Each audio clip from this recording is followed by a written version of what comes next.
नमस्कार। मैं वर्षा बरगड़ आप सभी का स्वागत करती हूँ फिर से हमारे चैनल में ग्लोबल लेंस में। कल प्रधानमंत्री मोदी जी आईआईटी दिल्ली में थे और कॉन्वोकेशन सेरेमनी थे। आई थिंक 57th सेरेमनी था। लेकिन उन्होंने जो भी वहाँ पे एड्रेस किया, संबोधन किया बच्चों को, मतलब जो यंग लोग वहाँ पे बैठे हुए थे, स्टूडेंट्स थे, उसका एनालिसिस होना बहुत जरूरी है। मैं ऐसा क्यों कह रही हूँ, क्योंकि हाल ही में हमने देखा कि किस तरह से स्टूडेंट्स के नाम पे प्रदर्शन हुए और मोदी जी के ऊपर काफी क्रिटिसाइज, अब्यूज, सब कुछ हुआ, हम सब जानते हैं। और इसीलिए खास तौर पे आज उनके स्पीच का एनालिसिस करना बहुत जरूरी है। एक लाइफ लेसन्स हम उनके स्पीच से ले सकते हैं। और इसी के ऊपर चर्चा करने के लिए आज पहली बार हमारे साथ जुड़े हैं डॉक्टर शिरीष काशीकर। वो डायरेक्टर है national institute of mass communication and journalism, Ahmedabad में, साथ साथ पॉलिटिकल एनालिस्ट भी है।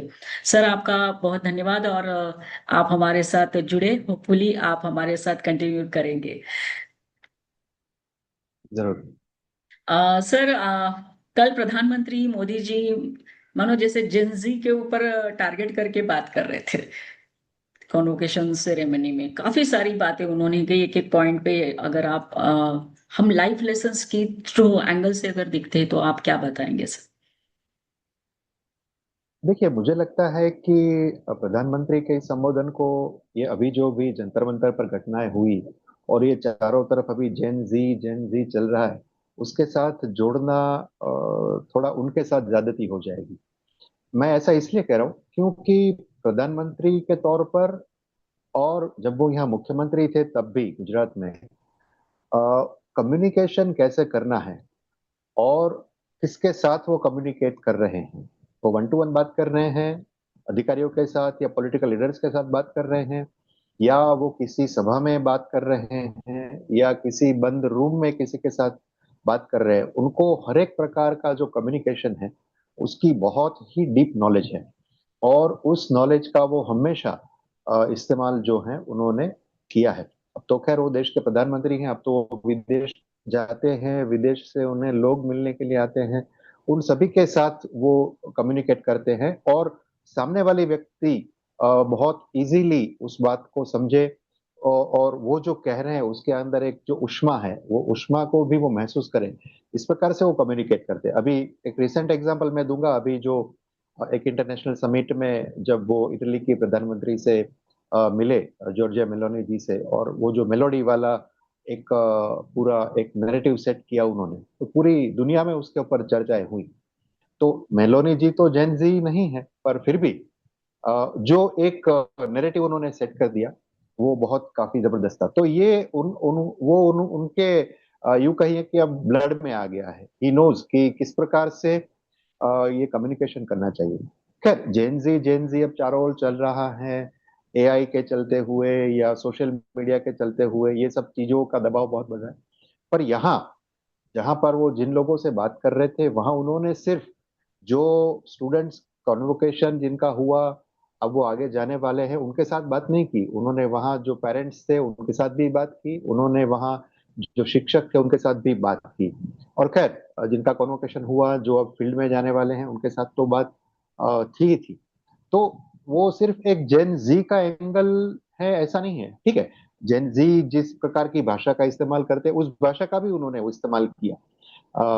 In the in my blood line, इस प्रकार के जो यस। वाक्य सोशल मीडिया पर काफी पॉपुलर हैं, ये सब चीजों का भी उन्होंने उपयोग किया। बट दैट इज व्हाट, उनको ये कम्युनिकेशन जो है उसकी काफी एक्सपर्टी है, और वो जानते हैं कि किस प्रकार के ऑडियंस के साथ किस प्रकार से बात करनी है। और इसीलिए वो जब बात करते हैं तो वो बहुत जल्दी, विद इन 5 मिनट्स, वो सामने के ऑडियंस के साथ अपना एक नाता बना लेते हैं। और वो नाता भी उन्होंने कल बना लिया, और अंत तक उन्होंने जो भी बातें की, आगे चलकर हम उसके ऊपर चर्चा करेंगे, वो बेहद, मैं तो कहता हूँ ये सिर्फ आईआईटी के पास आउट स्टूडेंट्स के लिए नहीं, ये सभी जितने भी युवा है इस देश के, उन सभी को ये भाषण सुनना चाहिए।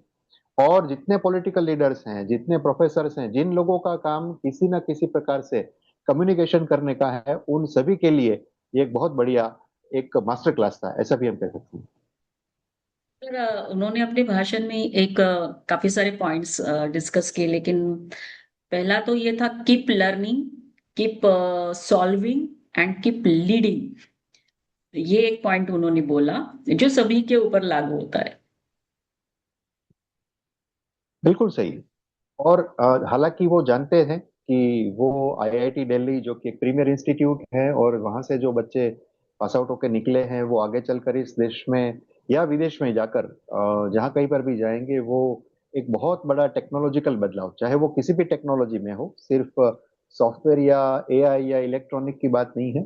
सभी प्रकार के सिलेबस वहाँ वो बच्चे पढ़े हैं, तो जिस किसी भी इंजीनियरिंग फील्ड में जाएंगे वहां पर वो बहुत बड़ा बदलाव लाएंगे।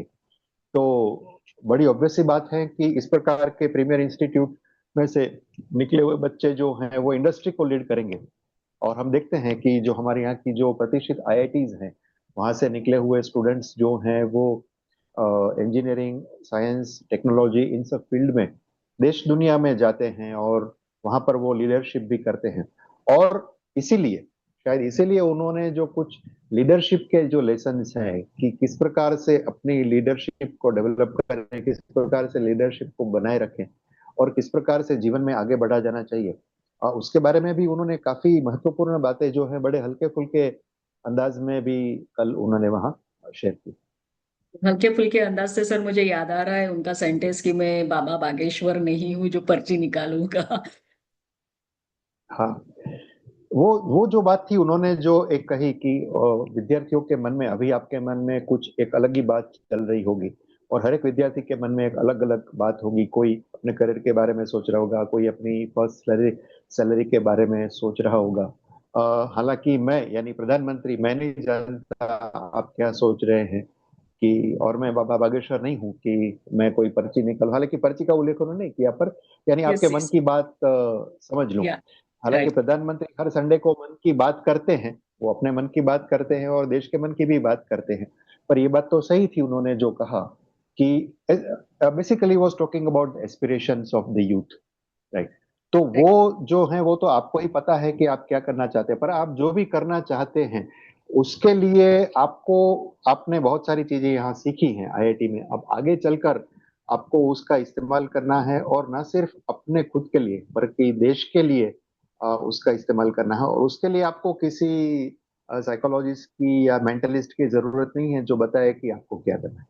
यस। दूसरा सर एक पॉइंट उनके भाषण का ये रहा कि जब चैलेंजेस हम फील करते हैं, बहुत ज्यादा बड़े चैलेंजेस भी होते हैं, तो उसको ब्रेक डाउन करिए आप छोटे छोटे चैलेंजेस में, और उसको फिर आप मैनेज कर सकते हो। हाँ, इट्स रियली लाइफ लेसन, ये बात सही है। और जो लोग पब्लिक लाइफ में भी हैं, या जो लोग इस प्रकार की बड़ी चीजों को करते हैं, बड़ी बड़ी कंपनीज चलाते हैं, बड़े बड़े एस्टेब्लिशमेंट चलाते हैं, कॉरपोरेट्स चलाते हैं, इनके सामने भी ये समस्याएं आती है।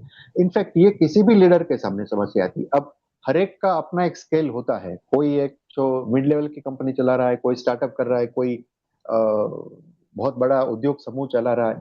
तो हर एक के सामने चैलेंज तो होती है। ऐसा तो कहीं होता नहीं है कि कोई आप एक व्यवस्था चला रहे हैं या एक किसी व्यवस्था को लीड कर रहे हैं और आपकी कोई समस्या ना हो, ऐसा तो कभी हो नहीं सकता। तो ऐसे में आपके सामने आने वाली समस्या का स्केल क्या है, उस स्केल को समझकर अगर आप उस पूरी समस्या को उसी वक्त नहीं सुलझा पा रहे हैं या नहीं सुलझा सकते हैं, तो फिर उसको, जैसे उन्होंने सही कहा कि आप उसको टुकड़ों में बांट दीजिए, उसको धीरे धीरे सुलझाने की, स्टेप वाइज सुलझाने की कोशिश कीजिए, और वो सुलझ जाएगी। और ऐसा होता है, और हमने देखा है देश के सामने भी। अच्छा, वो तो पब्लिक लाइफ में है, प्रधानमंत्री तो इतने सालों से, करीब 3 दशक से पब्लिक लाइफ में है। पहले वो कार्यकर्ता थे, पहले संगठन में काम करते थे, बाद में मुख्यमंत्री बने, और अब प्रधानमंत्री हैं, तो वो तो ये सब चीजें देखते हैं। उनको, हमें तो कोई छोटा मोटा एस्टेब्लिशमेंट चलाना होता है या कोई उद्योग चलाना होता है, वो तो पूरा देश चला रहे हैं। तो हम समझ सकते हैं उनके सामने कितनी बड़ी समस्याएं आती होगी, और कितनी सारी समस्याएं आई भी हैं। यस। कोरोना काल जो था वो हमारे सामने सबसे बड़ा एग्जाम्पल है। और हमने देखा कि उस वक्त उन्होंने और उनके कैबिनेट के साथियों ने किस प्रकार से चीजों को मैनेज किया। समस्याएं आई और समस्याएं थी, और कुछ समस्याएं इनएविटेबल थी जिसको आप, जिसमें आप कुछ नहीं कर सकते थे। पर फिर भी जिन समस्याओं का आप हल निकाल सकते थे, उन समस्याओं का तो हल उन्होंने निकाला, और निकालते हैं बाकी के लोग भी। चाहे वो टाटा समूह हो या अदानी हो या अंबानी हो या कोई भी बड़ा कॉरपोरेट हो या कोई बड़ा संगठन हो, सबके सामने समस्याएं आती है, और ये हल निकालने का, यानी समस्याओं से डरना नहीं है। समस्याओं से अगर आप डर गए हैं, डर जाते हैं, तो आपके साथ जितने लोग जुड़े हुए हैं, उनकी रोजी रोटी का भी सवाल होता है, उनके परिवार का भी सवाल होता है। आप अगर डर जाएंगे और उस समस्या से मुंह मोड़ लेंगे तो समस्या और बढ़ जाएंगी। और उन्होंने एक बड़ी इंटरेस्टिंग बात उसमें साथ में ये भी कही, वर्षा जी, उन्होंने कहा कि जितनी समस्याएं आती हैं, साथ में वो मौके भी लाती हैं। तो ये अपने आप में एक बहुत बड़ी बात है। ये बात भी सही है कि जहां जहां चैलेंजेस हैं, वहां आप चैलेंजेस को सॉल्व करते जाएंगे तो आपको ध्यान में आएगा कि अच्छा, ये चैलेंज आई इसलिए मैंने इसका ये हल निकाला, अदरवाइज मैं इस हल के बारे में नहीं सोच रहा था, और ये हल निकला, तो उसके साथ मेरे सामने एक नई अपॉर्चुनिटी भी आई है। मैं आपको उदाहरण देके समझाता हूँ। 2000 के प्रारंभ में जब गुजरात में बहुत बड़ा भूकंप आया, और यस। गुजरात में हमने देखा कि कच्छ में सबसे बड़ा उसका ज्यादा असर था, क्योंकि वहीं उसका भूकंप का क्षेत्र था। तो वहां से लेकर पूरे ऑलमोस्ट सौराष्ट्र में, इवन अहमदाबाद तक उसका असर था। पर वहां जिस प्रकार का विध्वंस हुआ था कच्छ में, मैं खुद वहां गया था कई बार, क्योंकि उस वक्त मैं इंफॉर्मेशन ऑफिसर था, तो मेरा बार बार वहां जाना होता था।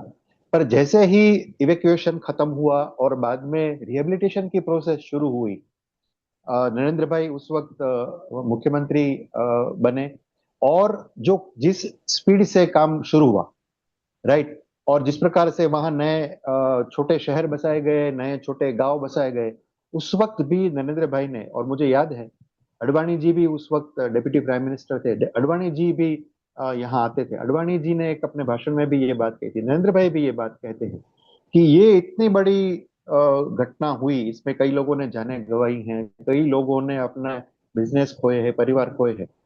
पर अब ये समय है कि हम पुरानी चीजों को पीछे छोड़कर एक नई दिशा में आगे बढ़े, एक नए कच्छ का निर्माण करें। और देखिए, ऐसा ही हुआ। उस वक्त तो सिर्फ रिहेबिलिटेशन की बात हुई थी, पर बाद में कच्छ को एक बहुत बड़े टूरिज्म स्पॉट, एक बहुत बड़े इंडस्ट्री पोटेंशियल के तौर पर बाद में नीतियां बनाई गई, प्रोजेक्ट किया गया। और आज आप देखिए, और नर्मदा का पानी कच्छ के गांव गांव में पहुंचा। सो अपॉर्चुनिटी उन्होंने उसमें भी ढूंढी, और उस अपॉर्चुनिटी का एक लोगों के अच्छे के लिए उपयोग किया। आज आप देखिए, कच्छ की जो काया, पूरी काया पलट हो गई। राइट सर, और एक बात जो इम्पोर्टेंट बात उन्होंने कही है, और शायद हम जो आज हमारे सामने सिचुएशन है, क्योंकि जो आंदोलन हुआ है तो उसमें काफी सारी बार सर चर्चा हुई कि जो यूथ है वो इमोशनली बह गए उस टाइम पे।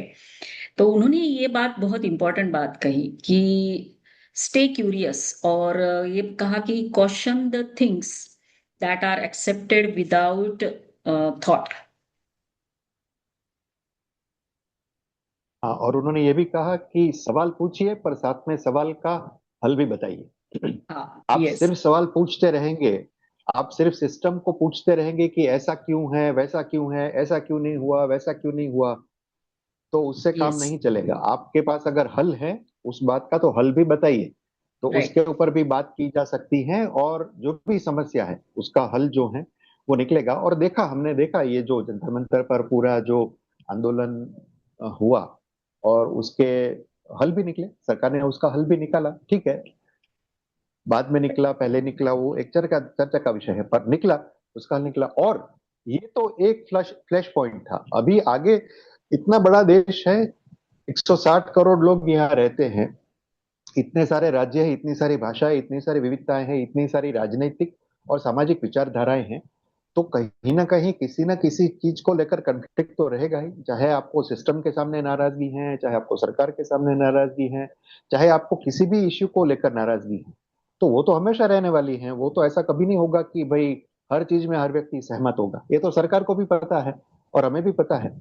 पर जहां अगर कोई समस्या आ रही है, आपको लगता है कि इन चीजों को लेकर आप सरकार से सहमत नहीं है, या व्यवस्था से आप सहमत नहीं है, चाहे वो भ्रष्टाचार की बात हो या किसी भी चीज को लेकर है, तो आपका मुद्दा रखने का सरकार के सामने आपको पूरा अधिकार है। पर साथ में अगर आपके पास उसका कोई सॉल्यूशन है, आपको ऐसा लगता है कि ये उसका एक सॉल्यूशन हो सकता है, और जिससे ये समस्या आने वाले सालों में शायद फिर नहीं आएगी, तो आप सॉल्यूशन भी बताइए। हाँ, ये बात जरूरी है कि ये बात भी है कि कई सारे लोग कहेंगे तो फिर अगर सॉल्यूशन भी सवाल पूछने वाले को ही देना है तो सरकार का काम क्या है? सॉल्यूशन देना तो सरकार का काम है, क्योंकि सवाल तो सरकार के खिलाफ उठाए गए हैं।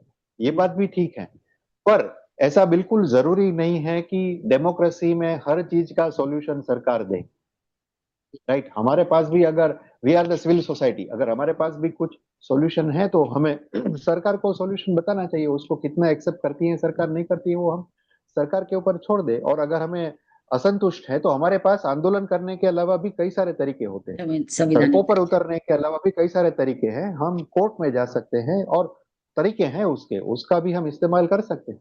यस पर यस। हम अगर ऐसा ही कहेंगे कि नहीं, हमें हर चीज का सॉल्यूशन सड़कों पर ही चाहिए, हमें नारेबाजी करके या तोड़फोड़ करके ही चाहिए, तो ये तो किसी भी लोकशाही में, तंदुरुस्त लोकशाही में, ये कभी भी एक्सेप्टेबल नहीं है।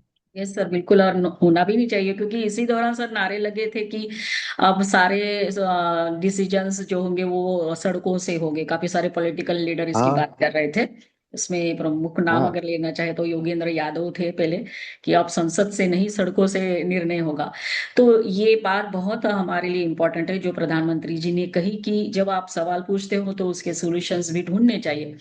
और जैसे आपने सही कहा कि सबकी जिम्मेदारी है, क्योंकि हमारी वजह से सरकार है और सरकार की वजह से हम हैं। ये तो गिव एंड टेक रिलेशनशिप है। सर दूसरी और इम्पोर्टेंट बात उन्होंने कही कि the real competition is not with anyone else but with your self.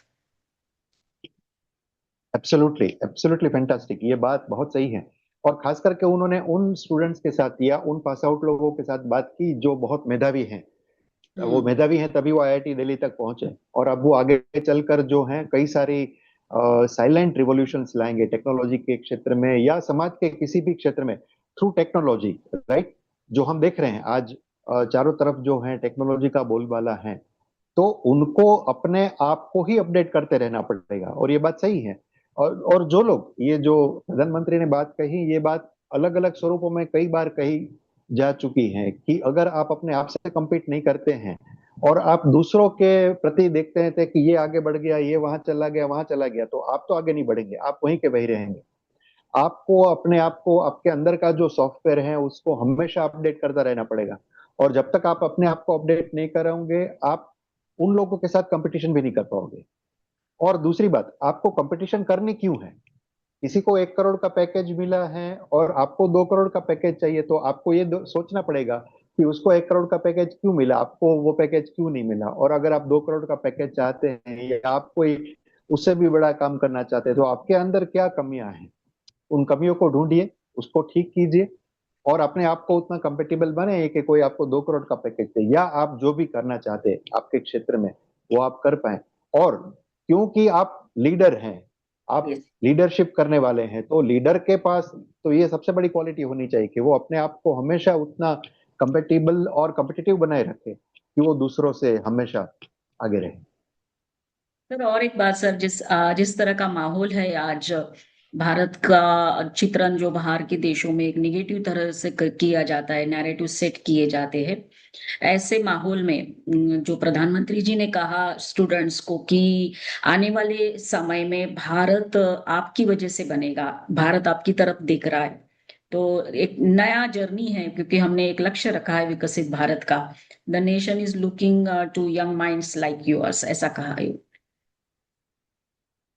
Absolutely. और देखिए, ये है, ये बात सही है कि आने वाले 20 सालों में हम एक बूढ़ा देश बनने वाले हैं। हम्म। अभी जो लोग मेरी जनरेशन या मेरे की 10 साल पीछे की जनरेशन के लोग हैं, वो जो 40-45 की एज के हैं, वो आने वाले 20 सालों के बाद they will be senior citizens. और उस वक्त ये आज जिनको आप जेन जी या जेन अल्फा या जो भी जेन कह रहे हैं, वो लोग ही देश को चला रहे होंगे वास्तव में। देश के लिए जो भी निर्णय लेने हैं, चाहे वो पॉलिटिकल डिसीजन हो, चाहे वो सोशल एरिया हो, चाहे वो फाइनेंशियल एरिया हो, चाहे वो टेक्नोलॉजी हो या इंडस्ट्री हो, जो भी हो, उन सभी के डिसीजंस, मेजर डिसीजंस जो है, उसकी पूरी प्रक्रिया जो है, उसका हिस्सा और बहुत अहम हिस्सा ये जनरेशन रहने वाली। वो अगर आज पास आउट हैं तो 20 साल के बाद वो उस पोजीशन पर होंगे जहां पर बैठकर वो बहुत बड़े बड़े निर्णय जो हैं वो ले रहे होंगे। और जब वो निर्णय ले रहे होंगे तो उस वक्त क्या उनके दिमाग में उनका देश है, क्या उनके दिमाग में नेशन फर्स्ट की भावना है? क्या वो ये सोचते हैं कि वो जो भी निर्णय लेंगे उसमें जितनी भी ट्रांसपेरेंसी होगी, जितनी ईमानदारी होगी, उसकी वजह से क्या देश को फायदा होने वाला है? और देश को फायदा तो होगा ही, साथ में देश की छवि, जिसके बारे में बाहर बहुत सारी गलत चीजें बताई जाती हैं, क्या उस छवि को और एक अच्छा पॉजिटिव बूस्ट मिलेगा? तो ये बात जो है बहुत अहम है। और अभी वो पास आउट हैं, वो अभी उस फील्ड में काम करने वाले हैं, पर अभी से वो, और जैसे उन्होंने राइटली बताया कि कई सारे आप में से लोग जो है विदेश भी जाएंगे, सब कोई देश में रहकर काम करेगा ऐसा नहीं होगा। तो जब वो विदेश में जाएंगे तो विदेश में भी बड़ी बड़ी कंपनियों में जाकर वो भारत का ही परचम फहराने वाले हैं। अल्टीमेटली आईआईटी दिल्ली का ही नाम होगा, अल्टीमेटली भारत का ही नाम होगा कि भाई ये तो आईआईटी पास आउट है, आईआईटी खड़गपुर से, आईआईटी दिल्ली से है। तो आपका शिक्षण जो है तो भारत का ही है, भारत का ही नाम आप रोशन करने वाले हैं। तो यस। उस हिसाब से मुझे लगता है उस एंगल से ये बात जो है बहुत अहम थी। यस। और सर उन्होंने और भी कहा कि नेशन आपकी तरफ दिखता है और हमें पूरा विश्वास है आपके ऊपर, जो ये विश्वास की बात होती है ना, क्योंकि हमने देखा प्रदर्शन के दौरान कि कैसे प्रधानमंत्री जी के ऊपर जो बातें कही गई और एक अविश्वास हाँ दिखा रहे थे ये लोग कि हमें विश्वास नहीं है ना, किसी के ऊपर नहीं है। यहाँ तक कि सर ये बात मैं हमने सुनी थी कि वो सुप्रीम कोर्ट के निर्णय को भी मानने को तैयार नहीं थे। तो ये जो नाता है कनेक्ट करने का, कि यंग जनरेशन को ये सोचना चाहिए कि विश्वास दोनों तरफ से, क्योंकि हाँ हम हाँ, उसी के ऊपर आधारित पूरा एक स्ट्रांग नेशन बना सकते हैं। बिल्कुल। और ये हमारी भारतीय परंपरा है, ये हमारी पूरी एक व्यवस्था है जिसमें हम परस्पर अवलंबन और परस्पर विश्वास के आधार पर ही आगे बढ़ते हैं।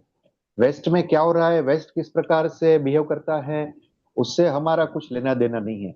इनफैक्ट अभी हम, जब हम लोग यहाँ से बाहर जाते हैं, हमारी पीढ़ी के लोग बाहर जाते हैं, अब वो वेस्ट को बता रहे हैं कि हमारी व्यवस्थाएं कितनी अच्छी थी।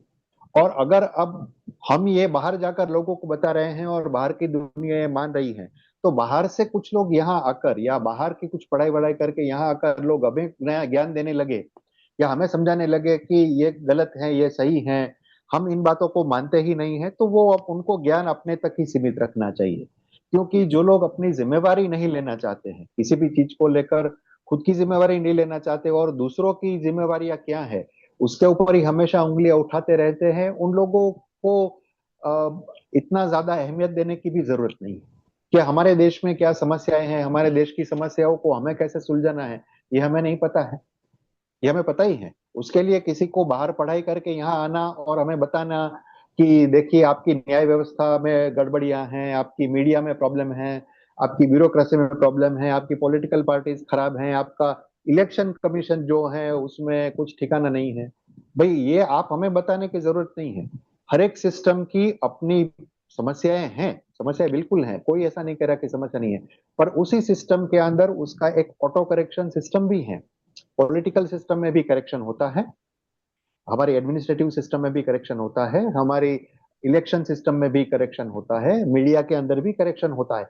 हर जगह पर उसका एक ऑटो करेक्शन सिस्टम है और उसके लिए भी लोग हैं, और जब उनके वो चीज ध्यान में आती है वो करेक्शन करते हैं। आप हर एक चीज में जिससे आपका कोई पॉलिटिकल उल्लू सीधा हो रहा है या आपकी महत्वाकांक्षा जिसकी वजह से बर आ रही है, उसके खिलाफ आप आवाज उठाते रहेंगे तो फिर उससे बेहतर है कि आप राजनीति ज्वाइन कर लो। है ना, वो लोग भी वही कर रहे हैं, तो आप क्यों ना राजनीति ज्वाइन कर लेते हैं? आप राजनीति ज्वाइन कर लिए, आप अपने आप को प्रेशर ग्रुप बता रहे हैं। Pressure, what is pressure group? ये कोई वेस्ट थोड़े ना है कि जहां आप एक प्रेशर ग्रुप क्रिएट कर देंगे, आप एनजीओ क्रिएट करेंगे, आप लॉबिंग करेंगे, आप सरकार के ऊपर दबाव बनाएंगे। भाई बेटर है कि आप राजनीति ज्वाइन कर लीजिए, तो आपको दालाटे का भाव वैसे ही समझ में आ जाएगा। सोशल मीडिया पर हंगामा करना या जंतर मंतर पर बैठकर हंगामा करना और सरकार को कोसना और सभी व्यवस्थाओं के बारे में अनाप शनाप बोलना, उसका कोई मतलब नहीं है और उससे कोई मतलब होता भी नहीं है। या उससे लोगों को भड़काना या नई पीढ़ी को भड़काना कि देखिए आपके देश में तो पूरी सिस्टम खराब है। अरे भाई आप ही इस देश में पले बड़े हैं, अभी यस। अभी आप थोड़े साल आप बाहर जाकर पढ़ाई करके आए हैं, उससे आप कोई बहुत बड़े ज्ञानी बन गए ऐसा नहीं है। इस देश में और भी ज्ञानी लोग हैं जिन्होंने इतने सालों तक, इतने हजारों साल से इस देश को चलाया है और आगे भी हजारों साल ये देश चलने ही वाला है। यस। तो ये चीजें हैं, पर खैर हर एक का अपना अपना एक हेतु होता है।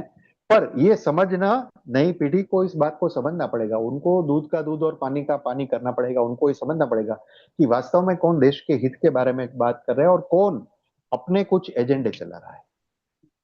और सर अंत में सर यही मैं आपसे ये पूछना चाहूंगी कि हमेशा प्रधानमंत्री जी के ऊपर आरोप लगते हैं कि वो पढ़कर बात करते हैं। कल तो हमने देखा उस दिन जो कन्वोकेशन, तो ऐसा हमें लग रहा था कि he was connecting directly with the students who were there in front of him. और उन्होंने ये भी कहा उनसे कि चिप्स से लेके शिप्स तक आप यहाँ बनाओगे और देश को आगे बढ़ाएंगे। तो that what the last message जो उनका था पूरे नेशन के लिए। इनफैक्ट और इंटरेस्टिंगली उन्होंने दो बातें, यानी देखिए उनका बात रखने का तरीका क्या था, उन्होंने ये जो स्टूडेंट्स जिस हॉस्टल्स में वहां रहते हैं उन हाँ। हॉस्टल्स के भी नाम लिए, वहां यस। के जो बच्चों के खाने पीने के जॉइंट्स हैं, जहां बच्चे बैठते हैं, अड्डे हैं, उसके बारे में भी उन्होंने बात की। तो इमिडिएटली उन स्टूडेंट के साथ उन्होंने एक रेपो क्रिएट कर दिया। आपने देखा उन्होंने जब जब भी उन हॉस्टल्स के नाम लिए तालियां पड़ी, जब जब भी उन्होंने उन जॉइंट्स के बारे में बात की, उन्होंने पोहे के बारे में बात की, उन्होंने पराठे के बारे में बात की, तो स्टूडेंट्स खुश हो गए कि अरे हाँ, ये इनको कैसे पता है। यस। खैर प्रधानमंत्री का अपना एक सिस्टम रहता है, उनको पता ही वो सब चीजें कैसे लानी है, उनको पता है, but the way he creates the rapport with these young people, ये उनको पता है कि ये कैसे रेपो क्रिएट करना है। और जो उन्होंने चिप से शिप की बात की, उन्होंने एक सटली उनको एक मैसेज दिया कि आपको बाहर जाना है, आप जा सकते हैं, आप जाइए, आपका करियर है, आपने आपको सोचना है कहाँ जाना है, पर अगर आप इस देश में ही रहेंगे तो आपके लिए इस देश में भी अभी कई सारी अपॉर्चुनिटीज है। उन्होंने सेमीकंडक्टर की बात की, उन्होंने यस। और भी क्षेत्रों में अभी भारत देश किस प्रकार से आगे बढ़ रहा है उसके बारे में भी बताया। तो उन्होंने एक सटली मैसेज दिया कि चिप से लेकर शिप तक अब हर चीज इस देश में बनने वाली है। ठीक है, रिसर्च के बारे में भी उन्होंने बताया कि 1 लाख करोड़ रुपए जो है हम रिसर्च के लिए हमने दिया है अनुसंधान प्रोजेक्ट के तहत। तो अभी रिसर्च अगर आपको करना है तो उसके लिए भी आपके पास यहाँ पर अपॉर्चुनिटीज हैं। और अगर आप मैन्युफैक्चरिंग में जाना चाहते हैं, टेक्नोलॉजी उसमें आप लाना चाहते हैं, तो भी आपके लिए यहाँ पर भी अपॉर्चुनिटी है। तो उन्होंने ये बहुत क्लियर मैसेज दिया है कि अगर आपको विदेश जाने की भी जरूरत नहीं है, ये काम आप अगर यहाँ करना चाहते हैं, देश में रहकर करना चाहते हैं, तो कीजिए। और भारत को आपकी एक्सपर्टीज जो है, आपका जो टेक्नोलॉजी नॉलेज है, उसका फायदा दीजिए। आप भी आगे बढ़िए और देश को भी आगे बढ़ाइए। Yes sir. तो सर अंत में सर यही कहेंगे कि जो लोग ये कहते हैं कि ये देश युवाओं का है, नो डाउट युवाओं का है, और ये कहते हैं एरोगेंस के साथ कि अभी जो बूढ़े हो गए हैं उनको रिटायर हो जाना चाहिए, उनकी हमें जरूरत नहीं है, वो लोग ये भाषण जरूर सुन लिए। हम्म, क्योंकि हाँ, जो हमारे एल्डर्स है चाहे वो हाँ। प्रधानमंत्री भी की क्यों ना हो, वो हमको एक गाइड करेंगे, एक रास्ता दिखाएंगे। रास्ते पर चलना नहीं चलना वो हमारे हाथ में है, लेकिन रास्ता दिखाने का काम वो जरूर करते हैं। तो इसलिए जो एरोगेंस के साथ ये कहते हैं कि हमको इनकी जरूरत नहीं है, उनके लिए ये सारे लेसन्स है। तो सर धन्यवाद, मैं आपको धन्यवाद देना चाहूंगी, आप हमारे साथ जुड़े। सभी दर्शकों को कहेंगे कि हमारा ये वीडियो जरूर देखिए, लाइक करिए, शेयर करिए, कमेंट करिए और चैनल को सब्सक्राइब करिए। जय हिंद सर, वंदे मातरम, जय श्री राम। वंदे मातरम, वंदे मातरम, जय श्री राम।